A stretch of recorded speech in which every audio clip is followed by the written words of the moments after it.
Hello and welcome. I'm Eddie. And I'm Leo. In today's business climate, we're all pushed to do more with less. We'll be discussing how we can deliver automatic compression data tiering and storage tiering with Exadata HCC and Heatmap and ADO policies. These products together will enable us to develop an information lifecycle management strategy that will allow us to save money, increase performance, and increase the ROI on our Exadata and cloud investments. Okay, so today's Tech Talk is intended for all of us to know more about these learning points. So we'll start an introduction, introducing you with our Oracle Cloud Database offerings, and then we'll understand how Oracle partitioning, so how you can use it to optimize your data access and retention. And then we'll go to some of the challenges or what are those typical pain points that you can benefit from Oracle compression techniques. And then we will revisit how and when you will use HCC or your Exadata Hybrid Columnar Compression. And we will understand how to use. So this is the combination of putting automation. So this is automatic data optimization policies, Heatmap, automate compression, and storage tiering. And then last will be how would these different tools will help you come up with a information lifecycle management strategy will help you how to reduce storage costs, improve your performance, improve your analytic query performance, reduces CPU, reduces backup times, and saves on database software costs. Next slide, please. Okay, so we'll start by introducing you the database service portfolio. So this is the database service portfolio in Oracle Cloud Infrastructure. So the Oracle Database Cloud subscription span across the spectrum with the different service editions and automation levels for you to meet your SLAs and business requirement. So you can start with the base database service. So this will provide you with a ready standard edition database service or enterprise database service.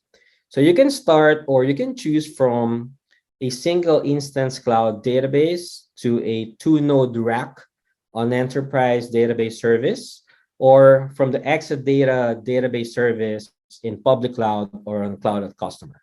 You can also use the Exadata database service if you need more scale. We're talking about massive scale, extreme performance, and availability. You can also run your mission critical applications and workloads.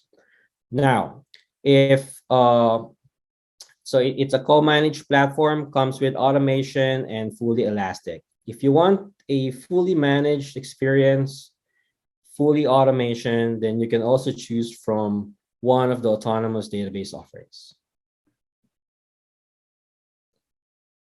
Then your Oracle database software, it's much more than a relational database. It is a converged database, which means it supports many data models that can be accessed from a single SQL command. So it supports multiple data models, data types, and including your relational, definitely JSON, graph, that will allow you to develop new and modern applications within the same database. And running your Oracle database will give you the ease, the choice, and control. So your Oracle database, it has been the most portable database for over 25 years. So the Oracle database that is run on premise is the same database that you will run in the cloud. So this will make migrating to the cloud and supporting hybrid cloud very simple. So the Oracle database can be run on a standard hardware on-site, on an Exadata on-premise, or in any of the Oracle public cloud database offerings, such as the Oracle-based database service, Exadata database service, both public cloud and on cloud at customer. Thank you for that, Leo. So next, we're going to talk about information lifecycle management. So the first thing is, what is information lifecycle management, which is also known as ILM? It is the information lifecycle management is the process of managing data over time, right? When working on information lifecycle management plan, you'll notice that customers value different parts of their data differently. And they would like to associate a different cost model with storing the data as the data goes through its life cycle. So the objective of an ILM plan is to apply the right storage optimization to the right data at the right time. Oracle provides the ideal environment for implementing your ILM solution because it offers a cost-effective solution that is secure and transparent to the application without actually impacting performance, and often it improves performance. So our information lifecycle management solution is based on a combination of things, as we'll go through in this discussion, which is partitioning, compression, heat map, ADO, and other core database features.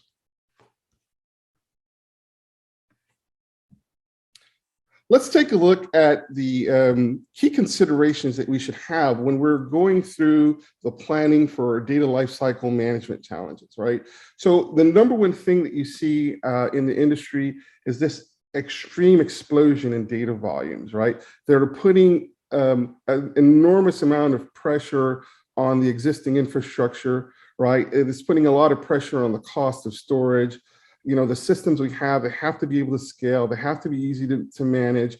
And, there's more and more devices every day being created that are adding data elements into the stream. So the volume of data is doing nothing more but continuing to grow. And along with that are regulatory requirements, right? As you can see with the EU and the US, there are all kinds of data retention requirements that vary by financials, industries, or telecom industries that have legal requirements where the data limits at times are being required to be saved for 7 to 10 years. So it's going to be very important that your ILM strategy is flexible enough to allow you to service the operational side of the business while also being able to adhere to the regulatory requirements. And as well as the applications that are being built, they're becoming 24/7 applications that are tightly integrated, whether we're talking OLTP or data warehousing, right? Yesterday's warehouse where availability was kind of nice to have is gone. Today, real-time analytics are directly integrated into OLTP. So having backup solutions that can meet the ever-increasing demanding RTO, which is the recovery time objective, and RPO, recovery point objectives, is a very key consideration that you need to have as you're building the ILM strategy.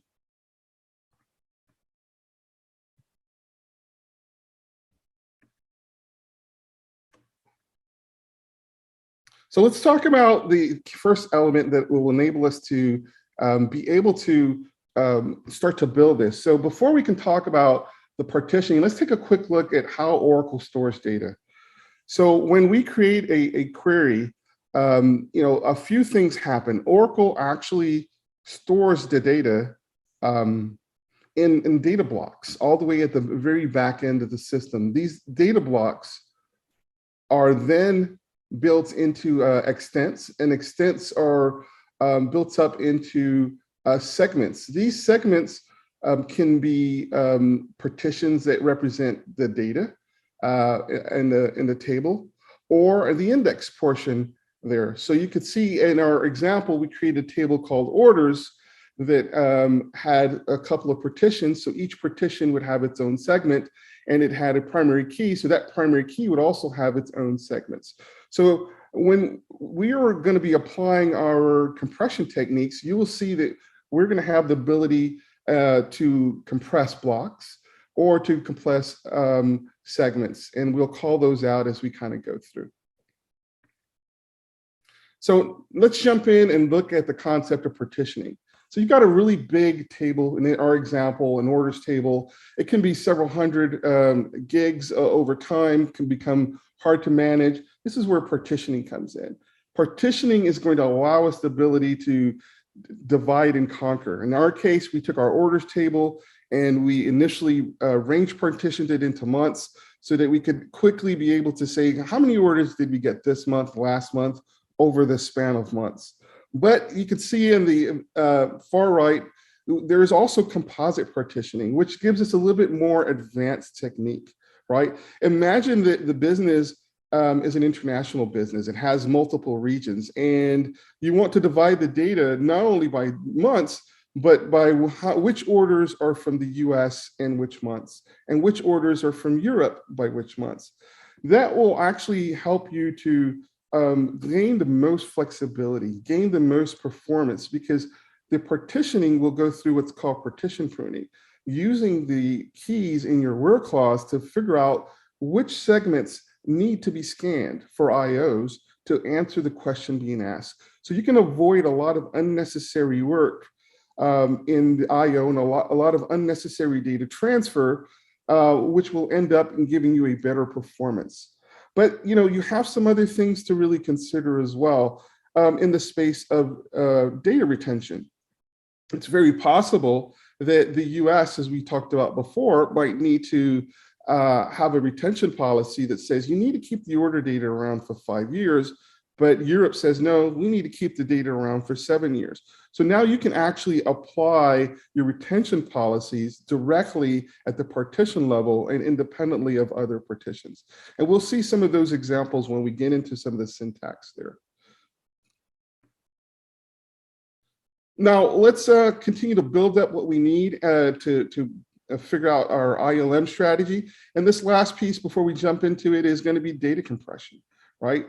The Oracle database comes with several levels of compression techniques. The first one that we'll talk about is advanced row compression.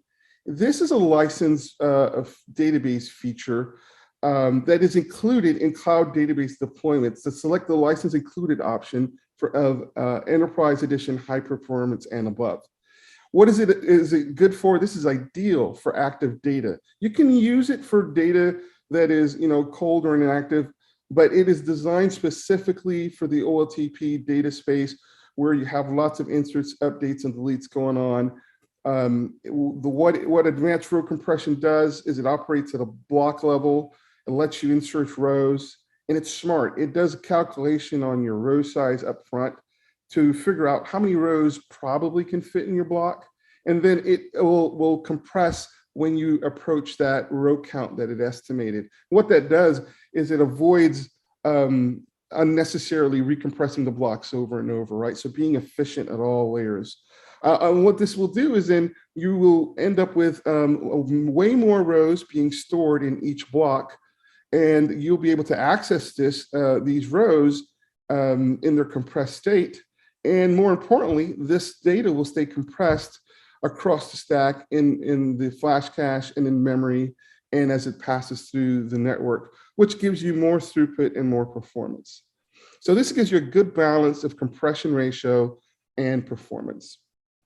Most customers, when applying this to their data set, will see a compression ratio of somewhere in the neighborhood of 2 to 4x. So for those customers who have adopted an Exadata platform, whether it's on-premise or in the cloud, right, they will have additional compression algorithms known as hybrid columnar compression, which is a hybrid approach to organizing data by rows and columns, which is included with your Exadata purchase and your Exadata cloud service at no additional cost. It's ideal for queries that are read mostly or for data that has archive requirements, right, for that you just need to keep around. So within HCC, there are 4 levels of compressions, and we'll kind of go through how to map the compression level to workload types as we continue our discussions. So you'll see that there are 2 versions called query low and query high, sometimes called warehouse compression, and there's archive compression with a low and a high version as well. So what does this do for you? It saves you storage. It improves your performance at times. It will have significant impact above and beyond the database, even into your backup operations, which we'll discuss some more. And customers are experiencing anywhere from 6 to 50x compression ratios. And we do have customers that see even as high as 200x compression. So We encourage our customers to take advantage of HCC to introduce it into their non-prod environments and bring it through their production system through normal deployment methodologies. The Exadata HCC integrates with other Exadata features to actually give you even more performance above and beyond what you would see with just typical compression tools. It increases effective capacity at all layers. Like I mentioned earlier, for advanced row compression, even with HCC, the data remains compressed in storage, in flash, and in memory. So let's look at mapping compression types to workloads really quick. So at the very top edge of your tables, you have the hottest set of data where rows are being loaded and things are really hot, and you got frequent DML that's going on.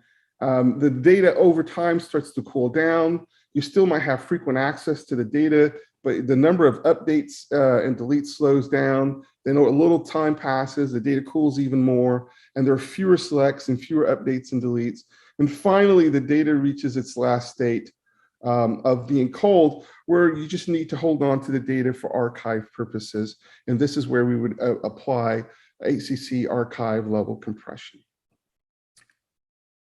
So let's take a different viewpoint, looking at our orders table again. If you see at the top right, we've taken our orders table and we said we need to keep 10 years worth of data, and it's partitioned. The latest data is on the right in the 2022 partitions.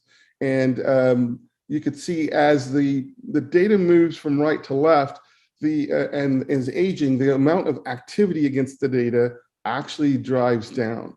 Well, what that means is that we have an opportunity to focus our high performance storage at the high-end storage, and we can offload those partitions that don't need the extreme level of performance to lower end storage tier. And this, you see that the level of activity has a coinciding impact with the level of compression. So as the activity levels cool off, we can actually take our compression level and automatically move them from advanced compression into one of the HCC appropriate levels as we go. So let's kind of take just a 1,000-foot view of the impact of compression.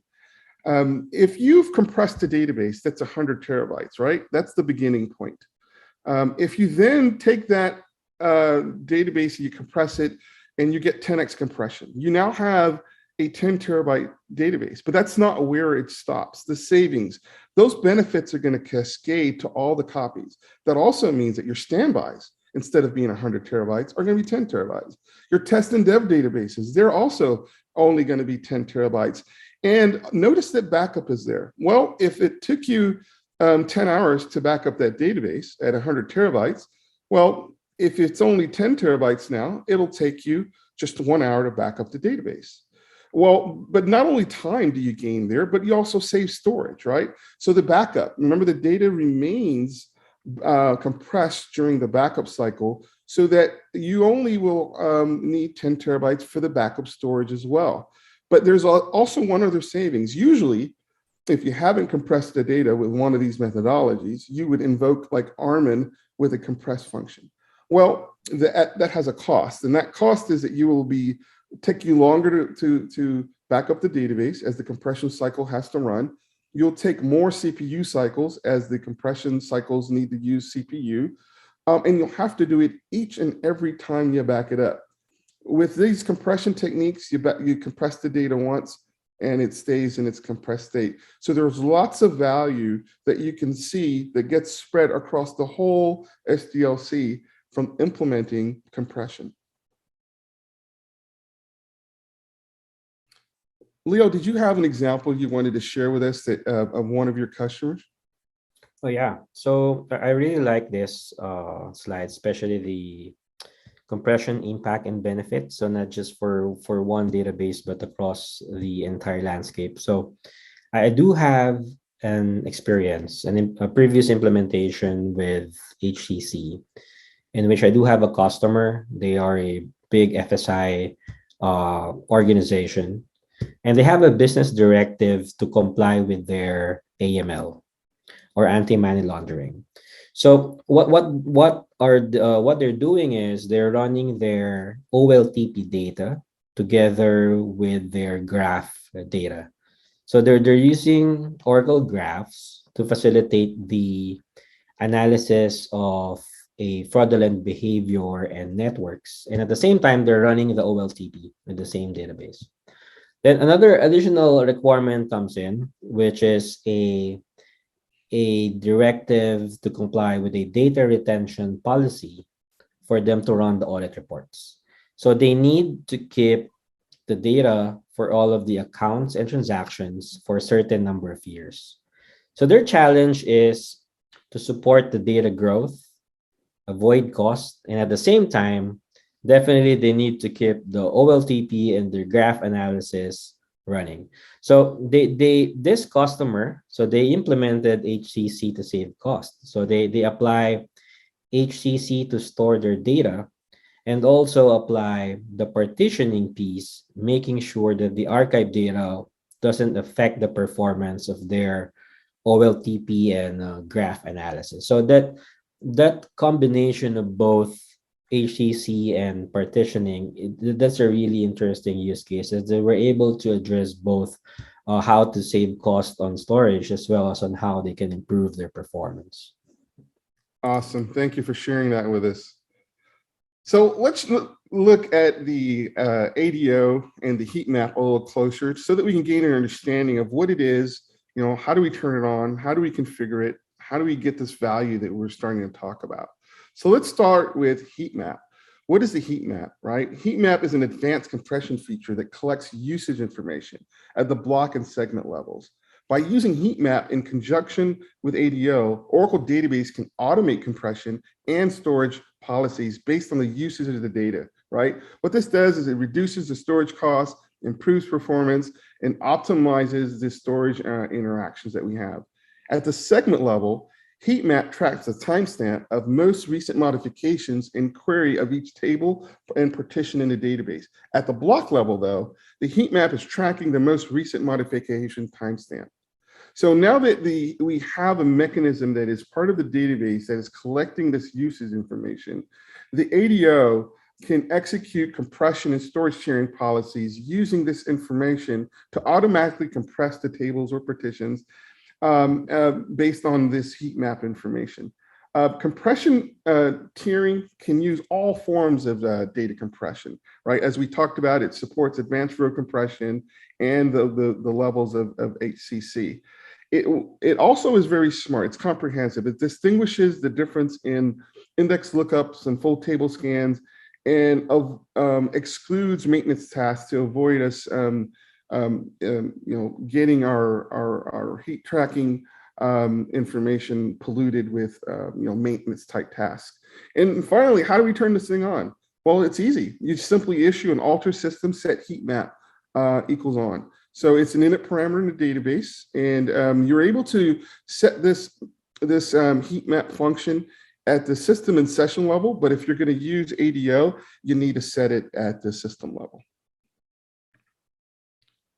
So once you have ADO set up, the ADO allows organizations to create policies, right? So an ADO is really about setting policies that implement data compression and storage tiering automatically based on the information that was collected in that heat map. So the ADO policies specify what conditions will initiate the ADO operation, such as if the condition is, hey, the data hasn't been accessed or the data hasn't been modified, or based on creation time. And it also specifies when the policy will take effect. And we'll look through some examples here in the upcoming slide that will give you a visual of how ADO policies are written and how the parameters are specified. So ADO policies can be specified at the segment level. Remember how we looked at how Oracle organizes things, or at the row level for tables and partitions. So the segment and row level ADO compression tiering policies those are evaluated automatically in the background during maintenance windows, but you can also execute them manually. For the storage tiering, these are actually executed based on storage pressure using the tier 2 clause, and there are ADO parameters that actually dictate when the pressure point will happen and when we will actually take partitions and move them from higher end storage to lower end storage. So this is the policies that help you to actually introduce the automation. So let's take a look at what this looks like. So ADO is, again, very simple declarative SQL extension policies. I started here on the right side in the column, and I wrote just a set of alter table commands that are going to actually introduce the ILM policies to our table. So we have our orders table, which you see is in green here, and we gave alter table orders ILM add policy. So we're going to be adding an ILM policy in this case that is going to do row store compression using advanced compression after 3 days that the data has not been modified. Okay. So after 3 days, if the data hasn't been modified, this syntax will actually compress the rows using advanced compression. In the second syntax, it says alter table orders ILM add policy, column store compress for query high after 60 days of no modification. So what we're doing here is we're still evaluating whether the data has changed or not over this last 60 days, but we are changing the compression type from advanced compression to one of the HCC compression models, in this case, query high. But now we look at the third one there, and it's talking about alter table orders, ILM add policy, tier 2, my low cost table space. So the tier 2 clause is now introduced to be able to do storage tiering. And again, storage tiering is done based on table space utilization pressure. So what we're saying here is when the table space supporting the orders table is under space pressure, that the ADO policy should be triggered and that the partitions, the oldest partitions, should be moved to the my low cost table space. Okay. So Eddie, for the storage tiering, the values can also be customized, right? Like they can change the ADO ILM parameters such as your table space percent used and That is absolutely correct. Thanks for the question. So the ADO has got a package, a DBMS ILM admin package that has a customized ILM procedure. This procedure will allow you to set the TBS percent used, which specifies the percentage of the table space quota that a table space is considered as full, and that would trigger the data movement between the table spaces. And it also has a TBS percent free, which specifies the target free percentage of the operation. So yes, you are able to determine exactly at what percentage of the table space quota you would like your storage tiering to occur. Right, did that answer your question? Yep, absolutely. Thanks. Well, let's take a look at the last one here. It says alter table orders ILM add policy. Column store compress archive high after 12 months of no access. So notice that our previous examples were all about no modification. So in this case, we're saying if our data is not accessed over a 12-month period, that we want to go ahead and change the compression level to archive high. So I've kind of introduced you to a set of ILM policies, but I wanted to, in our next slide, just give you a flavor of the fact that you can be a little bit more complex in your syntax as we evaluate what syntax might look like for compressed, for partition tables. So in this example, we're adding row level compression for our partition that hasn't been modified in 30 days, right? So you can see that we have our orders table. It's then the modified partition clause, the name of our partition. So we're being very specific to that partition. We do not have to apply the policy to all of the table or all the partitions. We can be very targeted. But just like before, we have our policy. We tell it the row store compression level we want, advanced, and that the when part is 30 days with no modifications. So if we look at segment level compression policies, right, in this case, we want to, after 6 months of no modifications, we want to change the compression to query high, and that's what this second one does. And as we discussed, right, we can do, we can move our segment level policy after 12 months of no access, right, to archive high. So we're targeting very specific partitions in this syntax model, whereas in the previous, we were at the segment level. And the final one here is for our storage tiering policies, right? We don't have to move entire tables. We can actually move just partitions to lower cost table spaces. That way you're in full control of what data is eligible to be offloaded. Okay, and the last thing that we'll close with here in this particular section is that the ADO is very robust. You can use PL/SQL logic to write a function that the policy will actually execute on. So in this case, we added the on function, right, to be able to specify a function that the policy will use to test whether or not it should trigger the storage tiering workload. So let's take another quick view of what data looks like over time, right? So ADO, we all know that the usage base is changing over time. You can see that the data starts in an OLTP states. And during this phase, we're reporting on current information, and we're using row store compression for OLTP. As the data ages more, we move into more of the value of the data moves into more of a reporting use case, and we start to apply hybrid columnar compression to improve the speed of our analytics and also to save storage and the utilization of our resources. And finally, in the third stage of your data, you're moving into more about compliance and reporting. And this is where we strive to get deeper compression by using some of the Exadata archive compression modes to get maximum compression. Like we said, the ADO allows us to do data tier storing. So as data ages and we don't need that performance in our high performance storage anymore, we can move the data over to tier 2 storage performance.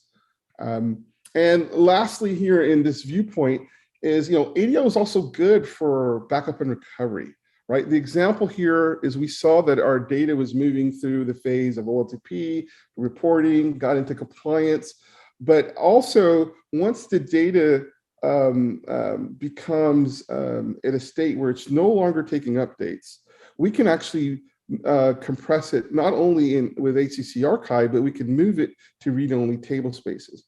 The value of this is that read-only table spaces are only backed up once, okay? Which means that we will save backup storage and backup time, right? So an extreme value by getting this done. So let's take a quick look at a very cool example of what the ADO optimization looks like being applied in real time to our table. So as you can see here, we have our orders table, right? And we've got two policies that are applied to this table. One policy says, hey, compress the partitions with row compression if they haven't been modified in 30 days. The second policy says, compress the partitions with columnar HCC compression if they haven't been modified in 180 days. So let's take a look at what happens as our data starts to load. You can see that our partitions at the leading edge, which are on the right side, they hold our hot data, and as the data cools off, the older partitions start to see that they're no longer taking as many updates. They're mostly going into a mostly read state. So as the policies are automatically applied to the tables and partitions, you'll notice that the two partitions on the back, the yellow ones, that they are now half empty, right? The advanced row store has compressed these partitions, and now they're taking up only half the space to store the same amount of data. Well, this is going to not only free storage, but it's going to increase performance because now you can store more rows in your flash and in your memory. So your data continues to grow over time. And you can see that not only do you have hot data and warm data, but you're starting to see some data that is starting to get cold. And you'll notice that the next policy that we have kicks in, and we're actually able to take that sizing of the advanced row store partition and compress it down. As you can see, the size of the blue partition now, right, which is where our archive data is even less space to keep the same number of rows. So by continuing to apply deeper and deeper compression levels at the appropriate utilization rates of our data, we're aligning the right storage performance and the right storage compression characteristics to give us the best storage utilization and performance characteristics. Okay, so this reduces our storage footprint, and it actually helps us to read compressed data faster. Now, you'll notice that we have in our example a tier 2 storage, right? So we've compressed all our data down. We have some data that's ready to archive. Our straight table space is a little full, right? I need to be able to actually make some space. Well, this also can be done in an automated fashion with our policies. This is the storage tiering portion of it, which is this policy that we created that says, if the table space is nearly full, compress the least frequently accessed partition with archive compression and move it to tier 2 storage. So when that policy kicks in, you can see that our partition moves over, and now that partition resides on tier 2 storage. It is still available for access. You didn't have to do anything. You didn't have to change your application. The policy that we wrote took care of that. So with that, we'll move into our summary and Q&A section. Okay. Take us back through some of your tips. Yeah, so let's go through some of the compression tips based from what we have covered today. So again, HCC can be used on tables with insert delete, but it's still best used on data that's being queried and not being intensively updated or deleted. So the general recommendation is to compress all the application related tables in the database with appropriate level of compression. So this is what Eddie, I think you showed this previously in the example. And except for the tables used as a queue. So if the rows are inserted into a table and then later most of all the rows are deleted, then more rows are inserted and then again deleted.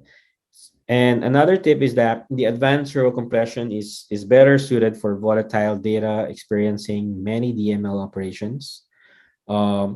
Applying partitioning. So when you enable partitioning, it helps you to do the divide and conquer and provides you even more flexibility to apply for the right set of compression techniques. So we've seen these different compression techniques in the sample syntax that we have shown you.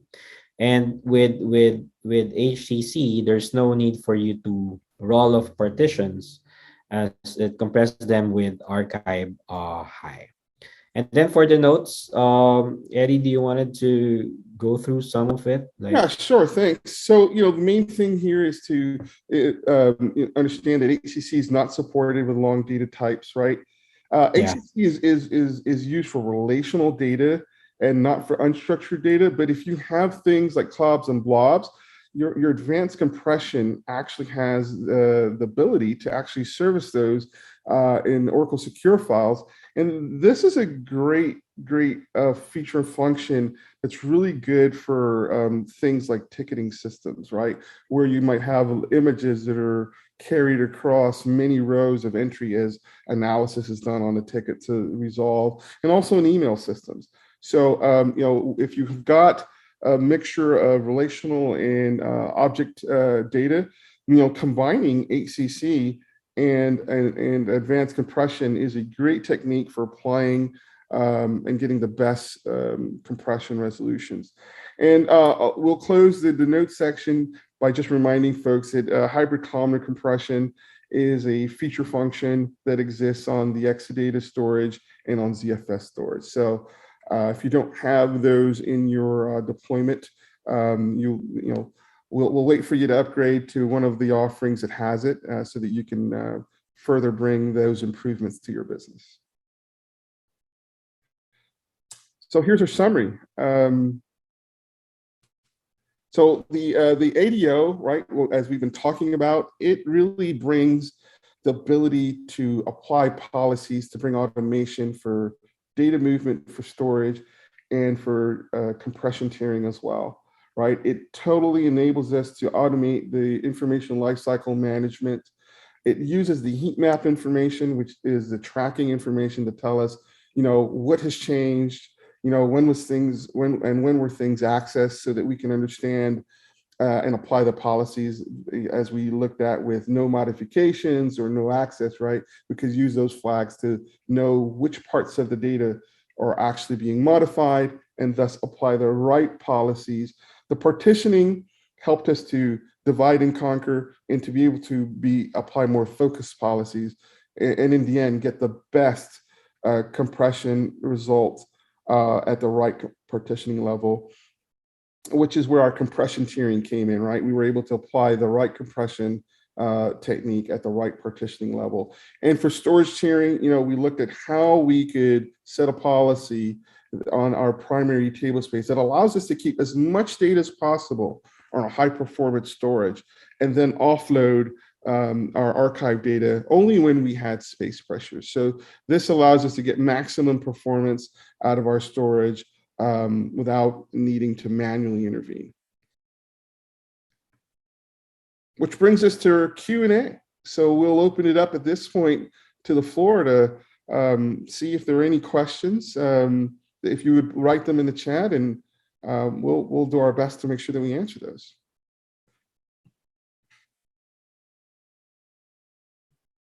I see that there.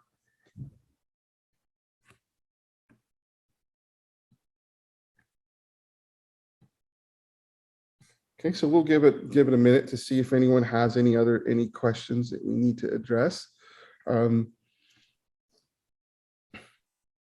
Like I said, and I'll share one more story here with you guys.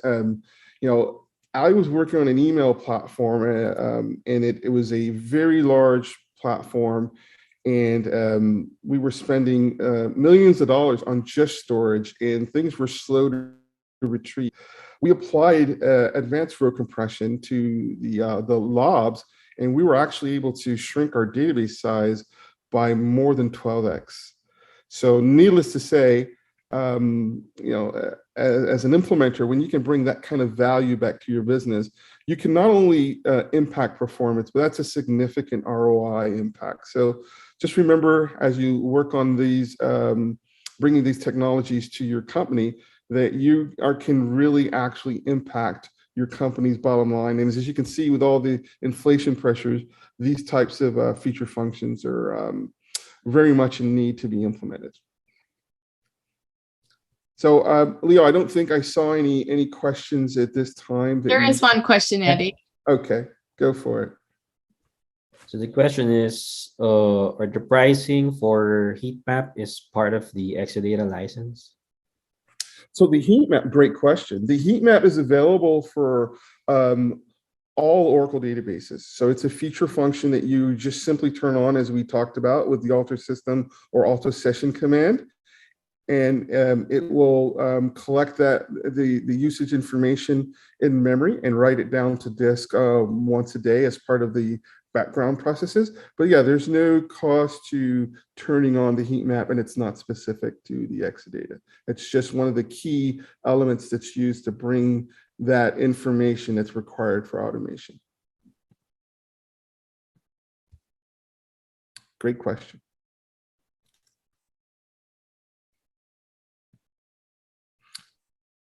All right, are there any other questions?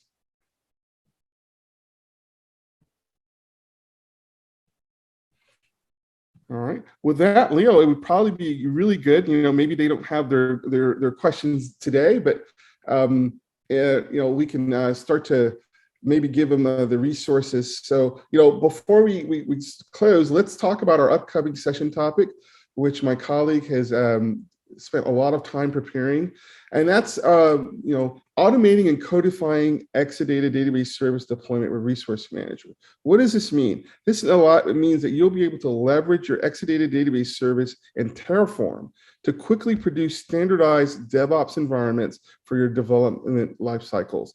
So bring standardization, bring automation using Terraform to your environments, right? So that you can be able to quickly deploy your environment. So we hope that you'll be able to join us next time as we dive into bringing automation from a Terraform perspective into your lifecycle.